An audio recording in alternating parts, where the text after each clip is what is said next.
ഏയ് നമസ്കാരം. ഇന്ന് പ്രധാനപ്പെട്ട ഒരു കാര്യം ഞാൻ അറിയുന്ന നമ്മളെ സോഷ്യൽ മീഡിയ രംഗത്ത് പ്രവർത്തിക്കുന്ന ആളുകളിലേക്ക് ഷെയർ ചെയ്യാനും സാധാരണക്കാരായിട്ടുള്ള ആളുകളിൽ മനസ്സിലാകാൻ വേണ്ടിയിട്ടുള്ള ഒരു വീഡിയോ ആണ് ചെയ്യുന്നത്. എന്താണെന്ന് വെച്ച് കഴിഞ്ഞാൽ നമ്മൾ എല്ലാവരും കേട്ടുകൊണ്ടിരിക്കുന്ന വിഷയം തന്നെയാണ്. പ്രവാസികളുടെ വലിയ രീതിയിലുള്ള ഒരു പ്രതിസന്ധി. അവരുടെ മറ്റുള്ള പ്രശ്നങ്ങളും കാര്യങ്ങളൊന്നുമല്ല. ഇപ്പോൾ നമ്മളെല്ലാവരും അറിയുന്നൊരു സംഗതിയാണ്. ലോകരാജ്യം മൊത്തം പ്രശ്നത്തിൽ ആയിക്കൊണ്ടിരിക്കുന്ന ഇറാൻ അമേരിക്ക ഇസ്രായേൽ യുദ്ധം. ഇതിൽ ഏറ്റവും കൂടുതൽ എഫക്റ്റഡ് ആയിട്ടുള്ള പ്രവാസികൾ, ഗൾഫുകാർ, അവരെ കാര്യം സംസാരിക്കാനാണ്. ഇത് ഒരുപാട് ചർച്ചകളിലും കാര്യങ്ങളും നടക്കുന്നുണ്ടെങ്കിലും നമ്മൾ ഓരോരുത്തരുടെയും ഓരോ അനുഭവങ്ങളും നമ്മളെ കാഴ്ചയിലുള്ള നേരിട്ട അനുഭവങ്ങളും ഷെയർ ചെയ്യുക. അതായത് എനിക്കറിയുന്ന രീതിയിൽ ഞാൻ എൻ്റെ പ്ലാറ്റ്ഫോമുകളിലും അല്ല മറ്റുള്ള ആളുകളിലേക്കും എത്തിക്കുക എന്നുള്ളതാണ് എൻ്റെ ധർമ്മം. കാരണം നമ്മളൊക്കെ പല പ്രശ്നങ്ങളിലും കാര്യങ്ങളിലും പോയിക്കൊണ്ടിരിക്കുന്നുണ്ടെങ്കിലും ചില കാര്യങ്ങൾ പറയാതിരിക്കാൻ കഴിയില്ല.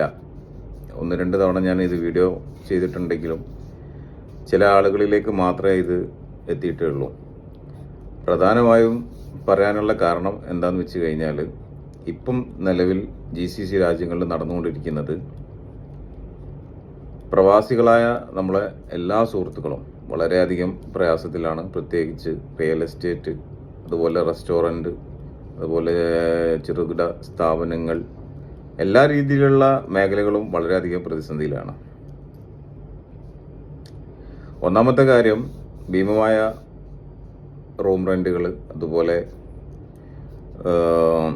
സ്റ്റാഫിൻ്റെ മറ്റു ചിലവുകൾ, കാര്യങ്ങൾ, സാലറി പ്രശ്നങ്ങൾ, അതിനനുസരിച്ചുള്ള ഒരു വരുമാന രീതിയിലല്ല എല്ലാ സ്ഥാപനങ്ങളും ഇപ്പോൾ നിലവിൽ പോയിക്കൊണ്ടിരിക്കുന്നത്.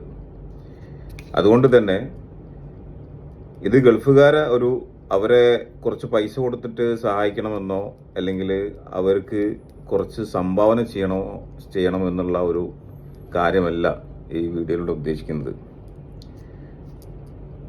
ഒരുപാട് ആഗ്രഹങ്ങളോട് കൂടിയിട്ട് ഗൾഫിൽ ജോലി ചെയ്യുന്ന ആളുകളുടെ പ്രധാന ആഗ്രഹങ്ങൾ എന്ന് പറഞ്ഞാൽ, ഒന്ന് നല്ലൊരു ഭവനം, ഒരു വീട് ഉണ്ടാക്കുക. ആ വീട് ഉണ്ടാക്കിയിട്ട് തന്നെ ഉണ്ട് എന്നുണ്ടെങ്കിൽ, ചില ആളുകളൊക്കെ വീട് ഉണ്ടാക്കിയിട്ടുണ്ടാവും. ആ വീടുകൾ ഉണ്ടാക്കിയ ആളുകൾക്കൊക്കെ 80% ആളുകൾക്കും ലോണുകളും മറ്റുള്ള കാര്യങ്ങളും ഒക്കെ ഉണ്ടാവും. അത് വീടാൻ വേണ്ടിയിട്ടാണ് വർഷങ്ങളോളം ഇവിടെ കഠിനാധ്വാനം ചെയ്ത് നിലനിൽക്കുന്ന ആളുകൾ.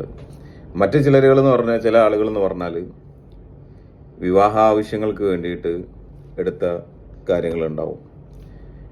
വിവാഹ ആവശ്യങ്ങൾക്ക്, മറ്റുള്ള പെൺകുട്ടികളുടെ മറ്റുള്ള കാര്യങ്ങൾക്ക് വേണ്ടിയിട്ട് വിദ്യാഭ്യാസ ലെവലിൽ എടുത്ത ലോണുകൾ, കാര്യങ്ങൾ, ഇതൊക്കെ എടുത്തിട്ട് വളരെയധികം ബുദ്ധിമുട്ടിൽ നടന്നുകൊണ്ടിരിക്കുന്ന പല സംഗതികളും നമ്മൾ കണ്ടുകൊണ്ടിരിക്കുന്നുണ്ട്. പല ആളുകളെ സങ്കടം കേൾക്കുന്നുണ്ട്. നമ്മളെ അവസ്ഥകൾ നമുക്ക് അറിയുന്നുണ്ട്. അതുപോലെ തന്നെ 98% ആളുകളും വളരെയധികം പ്രതിസന്ധിയിലാണ്. ഇപ്പോൾ 2% ആളുകൾ, 2-3% ആളുകൾ മാത്രമാണ് അവരെ ഒരു ക്യാപിറ്റലിൽ അങ്ങനെ ജീവിച്ചു പോകുന്ന, അത്യാവശ്യം ലെവലിൽ ഇപ്പോഴും പോയിക്കൊണ്ടിരിക്കുന്ന ആളുകൾ. ബാക്കിയുള്ള എല്ലാ ആളുകളും സാധാരണക്കാരാണ്.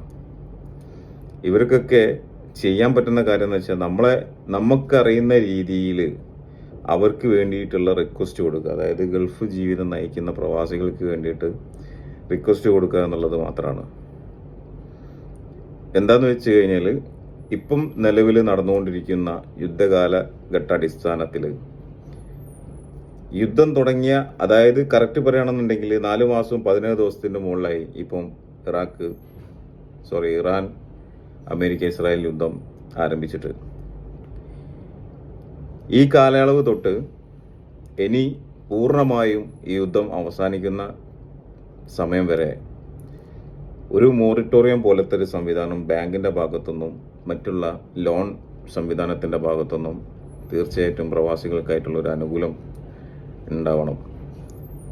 കാരണം ഇപ്പം അടുത്ത കാലത്തായിട്ട് ശ്രദ്ധയിൽപ്പെട്ട ഒരു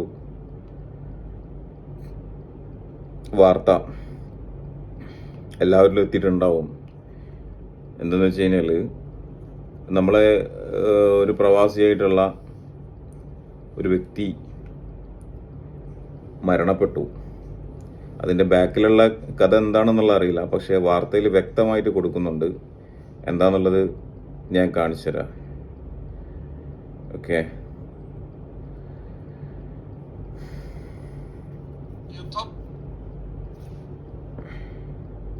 മൂലം ഗൾഫിലെ ജോലി നഷ്ടമായ പ്രവാസി കുടുംബത്തോടൊപ്പം കൂട്ട ആത്മഹത്യാ ശ്രമം നടത്തി. 50 വയസ്സുകാരനും 18 വയസ്സുള്ള മകളും മരിച്ചു. ഭാര്യയും മകനും ഗുരുതരാവസ്ഥയിൽ. തൃശൂർ കുന്നംകുളത്താണ് സംഭവം. പടിഞ്ഞി അരുവായിൽ വടക്കനാൽ വീട്ടിൽ 50 വയസ്സുള്ള സിബിയും മകൾ അലീനയുമാണ് മരണപ്പെട്ടത്. ഭാര്യ 40 വയസ്സുള്ള ബീന, മകൻ 18 വയസ്സുള്ള ആദിത്യൻ എന്നിവരാണ് ഗുരുതരാവസ്ഥയിൽ തൃശൂർ മെഡിക്കൽ കോളേജിൽ പ്രവേശിപ്പിക്കപ്പെട്ടിരിക്കുന്നത്.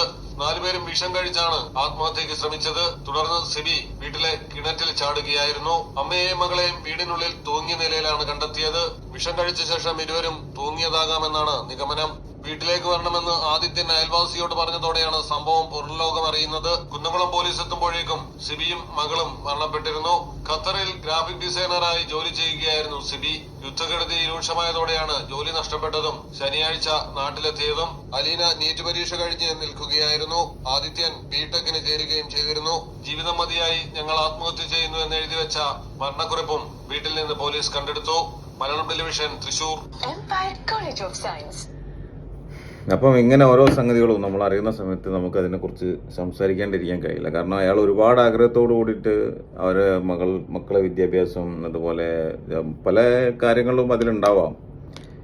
അതിൽ വ്യക്തമായ ന്യൂസിൽ പറയുന്നുണ്ട്, യുദ്ധഭീതി കാരണം അയാളെ മുന്നോട്ടുള്ള ജീവിതത്തിനെ കുറിച്ചുള്ള ആശങ്ക, ഇതൊക്കെയാണ് അയാളെ മരണത്തിലേക്ക് നയിച്ചിട്ടുണ്ടാവാം. അപ്പോൾ ഒരു ജീവൻ നഷ്ടപ്പെട്ടിട്ട് നമ്മൾ അതിന് പാവം മരിച്ചുപോയി, എന്തെങ്കിലും സഹായിക്കായിരുന്നു എന്നൊക്കെ നമുക്കുള്ള തോന്നലിനെക്കാട്ടി കൂടുതൽ ഇപ്പം ഈ പ്രവാസികളെ കുറിച്ച് പ്രത്യേകിച്ച് പറയുകയാണെങ്കിൽ അവരൊക്കെ ഏറ്റവും വലിയ ക്വാളിറ്റി എന്ന് പറയുന്നത്, എന്ത് പ്രശ്നങ്ങളും പ്രയാസങ്ങളും ഉണ്ട് എന്നുണ്ടെങ്കിൽ അത് മനസ്സിൽ നല്ല രീതിയിൽ ഒതുക്കി മുഖത്ത് ചിരി വിടർത്തി അത് നിൽക്കാനുള്ളൊരു കഴിവ് എന്നുള്ളതാണ് പ്രവാസികളെ ഏറ്റവും വലിയ ഒരു കഴിവ്. അത് വേറൊരാൾക്കും കിട്ടുന്നൊരു സാധനമല്ല. എന്തൊരു പ്രതിസന്ധി ഉണ്ടെങ്കിലും അതിനെ ചിരിച്ച് ഫേസ് ചെയ്ത് അതിൻ്റെ കാര്യങ്ങൾ രമ്യതയിൽ തീർക്കാനുള്ളൊരു കഴിവ് പ്രവാസികൾക്കുണ്ട്. പക്ഷേ ഇത് ഓരോ മാസങ്ങളും കാര്യങ്ങളും കഴിയും തോറും വലിയ വലിയ അപകടങ്ങളിലേക്കാണ് പ്രവാസ നയിക്കുന്ന വ്യക്തികളുടെ ജീവിതം പോയിക്കൊണ്ടിരിക്കുന്നത്. അതുകൊണ്ട് ഈ വീഡിയോ കാണുന്ന ആളുകൾ എൻ്റെ രീതിയിലുള്ള ഒരു സംസാരം മാത്രമാണിത്. നിങ്ങൾക്കറിയുന്ന രീതിയിൽ നിങ്ങൾക്ക് ഏതൊക്കെ മേഖലകളിലേക്ക് ഇതിൻ്റെ വ്യാപ്തി മനസ്സിലാക്കി എങ്ങനെയൊക്കെ ചെയ്യാൻ പറ്റും, ഏതൊക്കെ രീതിയിലേക്ക് അത് ഫോർവേഡ് ചെയ്യാൻ പറ്റും എന്നുള്ള രീതിയിൽ നിങ്ങളെ ഐഡിയയിൽ നിങ്ങളൊരു കണ്ടന്റ് ഉണ്ടാക്കി വീഡിയോ ഇൻഫ്ലുവൻസ് ഉണ്ടാവും, മറ്റുള്ള സോഷ്യൽ മീഡിയയിൽ വർക്ക് ചെയ്യുന്ന ആളുകളുണ്ടാവും, എല്ലാം ഉണ്ടാവും. അപ്പോൾ ഇത് എനിക്ക് അറിയുന്ന രീതിയിലുള്ള ആളുകളെ ബുദ്ധിമുട്ട് ഞാൻ മനസ്സിലാക്കിയിട്ടുള്ള ഒരു വീഡിയോ ആണ് ഇത് ഞാൻ ചെയ്തിട്ടുള്ളത്. അപ്പോൾ ഞാൻ ആവശ്യപ്പെടുന്നത് ഇങ്ങനെയാണ്, അതായത് യുദ്ധം തുടങ്ങിയത് മുതലുള്ള കാലയളവിലുള്ള ഇനി ഈ യുദ്ധം എന്ന് പറയുന്ന സംഗതി, ഇറാന്, ഇസ്രായേൽ, അമേരിക്ക യുദ്ധം അവസാനിക്കുന്ന പൂർണ്ണമായും നിലയ്ക്കുന്ന സമയം വരെ, അവിടുന്ന് അങ്ങോട്ടും കഴിയുകയാണെങ്കിൽ ഒരു 6 മാസം വരെ അവർക്ക് പൂർണ്ണമായിട്ട് ഒരു മൊറട്ടോറിയം പോലെ തിരിച്ചടവ് അടക്കിയില്ലാന്നോ അല്ലെങ്കിൽ പൂർണ്ണമായിട്ടുള്ള ലോണുകൾ തള്ളണമോ എന്നൊന്നല്ല ആവശ്യപ്പെടുന്ന കാര്യം അതുവരെയുള്ള സമയം സാവകാശം അവർക്ക് പൂർണ്ണമായിട്ടും നൽകണം. കാരണം ഭീമമായ തുകകൾ ബാധ്യതയുള്ള ആളുകളായിരിക്കും.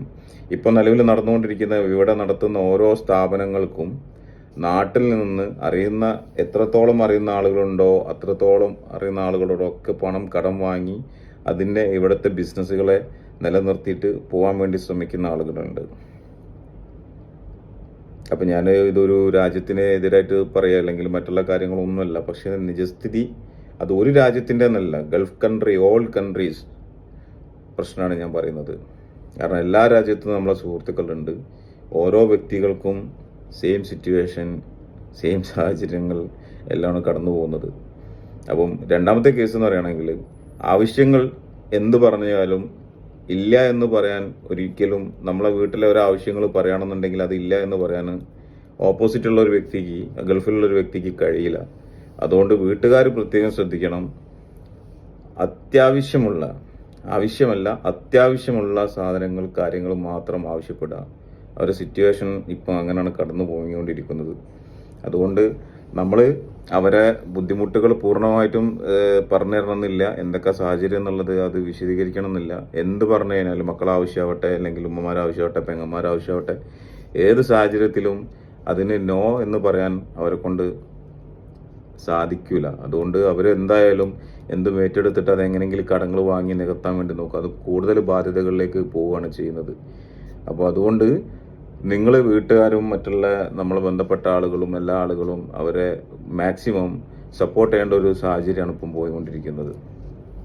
അതുകൊണ്ട് എല്ലാ ആളുകളും എന്താണോ പറ്റുന്ന രീതിയിൽ, ഇപ്പോൾ നമ്മളെ കേരളത്തിനെ സംബന്ധിച്ചുള്ള കാര്യം മാത്രമേ എനിക്ക് പറയാൻ പറ്റുള്ളൂ. കേരള ഗവൺമെൻറ് ഏറ്റെടുത്ത് നമ്മുടെ പ്രവാസികൾക്കായിട്ടുള്ള പല ചാരിറ്റി സംഘടനകളും അതുപോലെ നമ്മളെ പ്രവാസി സംഘടനകളൊക്കെ ഒരുപാടുണ്ട്. അവരൊക്കെ ഇടപെട്ടിട്ട് ഈ ഒരു കാര്യത്തിന് തീരുമാനം ഉണ്ടാക്കണമെന്നാണ് ഞാൻ പറയുന്നത്. കാരണം ഈ യുദ്ധം പെട്ടെന്ന് അവസാനിച്ചാൽ പോലും നമ്മളെ GCC മേഖലകളിൽ, GCC കൺട്രികളിൽ ആ ബിസിനസ് ഒന്ന് റീസ്റ്റാർട്ട് ചെയ്ത് വരണമെന്നുണ്ടെങ്കിൽ കുറച്ച് സമയമെടുക്കും. ആ സമയം എടുക്കുമ്പോഴും ഈ കടം വാങ്ങിയതും കടങ്ങൾ വീട്ടാനും ഉള്ള ഒരു ടൈം അവർക്ക് കിട്ടുന്നുള്ളൂ. അപ്പോൾ ഞാൻ പറഞ്ഞു വരുന്നത് എന്താണെന്ന് വെച്ച് കഴിഞ്ഞാൽ, ഈ പ്രവാസികൾക്ക് ആരെങ്കിലും പണമായിട്ട് കടം കൊടുത്തവരുണ്ടെങ്കിലും അതുപോലെ ലോണ് കൊടുത്ത ആളുകളുണ്ടെങ്കിലും അവർ തീർച്ചയായിട്ടും അതിനൊരു പൈസ ബാലൻസ് ഇല്ലാണ്ട് അതിൻ്റെ കാര്യങ്ങൾ ക്ലിയർ ചെയ്യുന്ന ആളുകളാണ്. അപ്പം അതിനുള്ളൊരു സാവകാശങ്ങളും കാര്യങ്ങളും കൊടുക്കുക. അത് തീർച്ചയായിട്ടും അത് വലിയൊരു ഉപകാരമായിരിക്കും. ഇപ്പോഴത്തെ ഒരു സമയത്ത് അത് ഒരുപാട് ആളുകൾ ബുദ്ധിമുട്ടി നിൽക്കുന്നത് കാണുന്നുണ്ട്. അതുകൊണ്ടാണ് ഈ വീഡിയോ എനിക്കറിയുന്ന രീതിയിൽ ഞാൻ എൻ്റെതായ ഒരു സ്റ്റൈലിൽ ഞാൻ ഈ വീഡിയോ ചെയ്യുന്നത്. ഇനി പറ്റുന്ന കാര്യം എന്ന് വെച്ചാൽ നല്ല അടിപൊളിയായിട്ട് എന്താ പറയുക, ആളുകൾക്ക് ക്യാച്ച് ചെയ്യാൻ പറ്റുന്ന രീതിയിൽ വീഡിയോ ചെയ്യുന്ന ഒരുപാട് കഴിവുള്ള ആളുകളുണ്ട്. അവരാരെങ്കിലും എൻ്റെ വീഡിയോ ശ്രദ്ധിക്കുകയാണെന്നുണ്ടെങ്കിൽ ഗൾഫുകാരെ പ്രശ്നം പറഞ്ഞ് ഒരു വീഡിയോ ചെയ്യണം. കാരണം ഗൾഫുകാർക്ക് ഒരാളതെന്നല്ല, രണ്ടാളതെന്നല്ല, 98% ആളുകൾക്കും ഉണ്ടായിക്കൊണ്ടിരിക്കുന്ന പ്രതിസന്ധിയാണ് ഞാൻ പറയുന്നത്. അപ്പം അവർക്ക് വേണ്ടത് ആരും എന്താക്കണ്ട, ലോണ് കാര്യങ്ങൾ അതേപോലെ അവർക്ക് ആർക്കും കുറച്ച് പൈസ കടം കൊടുക്കാനോ അല്ലെങ്കിൽ അവർ കുറച്ച് പൈസ കടം കൊടുത്ത് സഹായിക്കണം എന്നല്ല. ഇപ്പോഴുള്ള പ്രതിസന്ധി നീങ്ങുന്നവരെ അവർക്ക് ബാങ്കിൻ്റെ ഭാഗത്തുനിന്ന് അവർക്ക് എന്തൊരു മൊറിറ്റോറിയം പോലത്തെ ഉള്ള സംഗതികൾ ചെയ്തു കൊടുക്കണം. ഈ യുദ്ധം അവസാനിച്ച് പൂർണ്ണതയിലെത്തുന്ന സമയം വരെ ഒരു ടൈം കൊടുക്കണം. അപ്പോൾ തീർച്ചയായിട്ടും അത് അവർ തിരിച്ചടയ്ക്കും. അതൊരു വലിയൊരു ഉപകാരമായിരിക്കും. ഓക്കെ, ഇൻഷാല്ലാ. അപ്പം നിങ്ങൾ ഈ പറയുന്ന രീതിയിലുള്ള കാര്യങ്ങളൊക്കെ എന്തെങ്കിലും നിങ്ങൾക്ക് അറിയെങ്കിൽ അത് മറ്റുള്ള ആളുകളിലേക്ക് ഷെയർ ചെയ്തിട്ട് നിങ്ങൾക്കറിയുന്ന രീതിയിൽ ഗവൺമെൻറ്റിലേക്ക് മറ്റു മേഖലകളിലേക്ക് എത്തിക്കാൻ വേണ്ടിയിട്ട് ശ്രമിക്കണം. ഓക്കെ, അസ്സലാമു അലൈക്കും.